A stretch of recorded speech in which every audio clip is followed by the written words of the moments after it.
The night sky over the Pacific was deceptively calm, the stars glistening with an innocence that masked the tension brewing below. In Washington and Beijing, lights in government buildings never went dark anymore. The world had stepped into a new era, one that historians would later call the New Cold War. But for the people living through it, it was less about grand strategies and more about sleepless nights, whispers of uncertainty, and the haunting question of whether tomorrow would be safer than today. Anthony Scaramucci remembered a phrase his father once told him: "Wars don't always need bombs. Sometimes, silence between nations is louder than any explosion." That silence was now deafening. For months, China and America had been locked in an escalating rivalry, not the old-fashioned kind with missiles and tanks, but with technology, trade, influence, and cyber warfare. On the surface, life in both nations carried on. Families went to work, students attended classes, markets buzzed with activity. But beneath that surface was a pulse of fear, a feeling that the competition could erupt into something uncontrollable.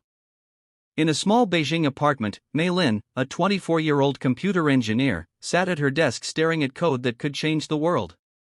She wasn't building weapons, at least not in the traditional sense. Her work involved artificial intelligence algorithms, designed to improve China's data defenses against cyber attacks.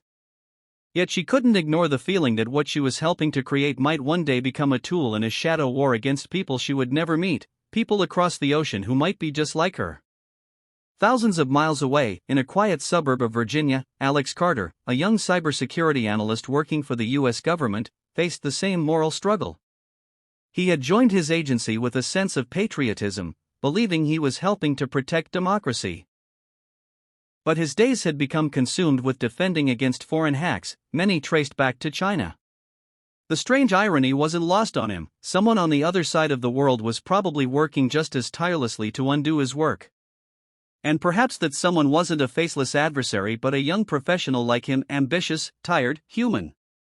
As the months rolled on, the competition intensified.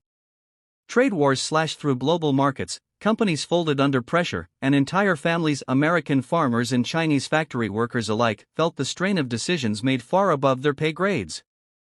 Anthony Scaramucci and Dmitri Alperovitch, two voices who often debated the world's geopolitical future, saw the crisis not just in terms of nations but in terms of people.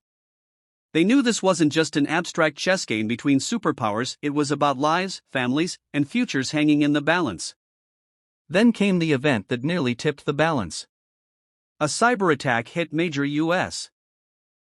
financial institutions, freezing millions of accounts overnight.